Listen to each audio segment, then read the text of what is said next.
नाव संध्या अनंत काळकर. काय सांगाल मॅडम आज आपल्या शेवटचा कार्यक्रम? एक 39 वर्षाच्या सेवेनंतर आज मी सेवानिवृत्त होते आणि इतक्या काळात एवढ्या प्रवासात खूप सुंदर असे अनुभव घेतले, काही कटू असे अनुभव आले आणि त्यातून माझं व्यक्तिमत्व घडत गेलं. आणि शिक्षण क्षेत्र हे असं क्षेत्र आहे की कधीही थांबवू नकोस म्हणणारं, कंटिन्यू कंटिन्यू कंटिन्यू, चरवेती चरवेती चरवेती. जसं जसं आम्ही पिढ्या घडवतो तसं तसं आमच्यात बदल होत राहतात आणि त्याप्रमाणे आम्हाला अपडेट करायला लागतं आणि ते होताना खूप बरं वाटतं आणि शिक्षण क्षेत्रात वावरताना चिरतरुण वाटतं. आणि आज मी माझ्या सेवा कालासाठी खूप अत्यंत समाधानी आहे की अनेक विद्यार्थी घडले, अनेकांचे आयुष्य बदलले, अनेकांना न्याय देता आला आणि संघटनात्मक कार्याने सुद्धा अनेक चळवळीतून मी घडत गेले. आमचे इथे सुरासे सर बसले आहेत, आमचे नगरसेवक राजूजी वैद्यजी बसलेले आहेत. तर यांच्यासोबत काम करताना अनेक छान अनुभवातून व्यक्तिमत्व घडत गेलं आणि संभाजीनगर शहरामध्ये येऊन म्हणजे असं माहेरपण जे वाटलं ते खूप छान वाटलं. मूळची मुंबईची मी, पण इथून आल्यानंतर इथे जी रमले, इथेच रमले. आता जर कोणी म्हटलं की मुंबईला चल, जाणं शक्य नाही.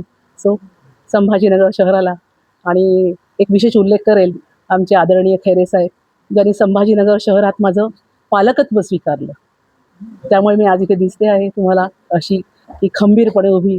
तसं आमचे संस्थाचालक रवींद्र चव्हाण यांनी त्यावेळेला मी शिक्षकाच्या ह्याच्यासाठी आले होते ॲक्च्युली पोस्टसाठी, पण त्यांनी मला हेडमास्टरची पोस्ट दिली. मी खरंच गळून गेले होते, पण त्यांनी माझ्याकडनं ते करून घेतलं.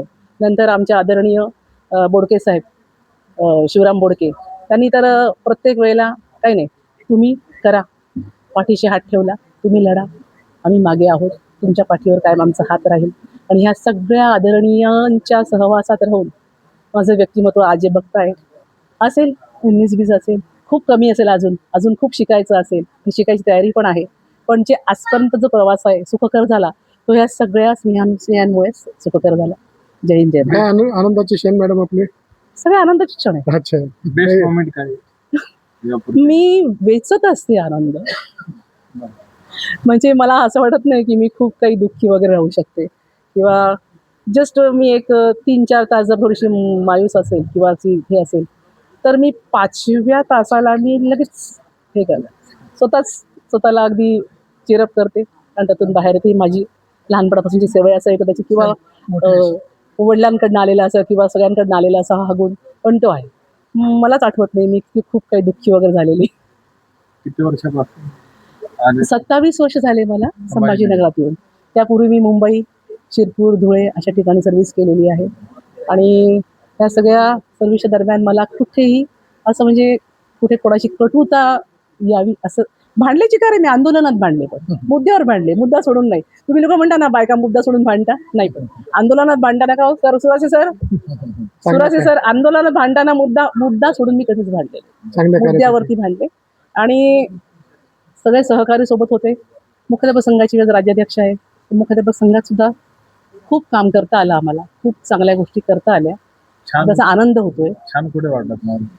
छान कुठे वाटत नाही? संभाजीनगर, मुंबई इकडे नाही, आता तर मी पूर्ण मराठवाड्याची झाले हो.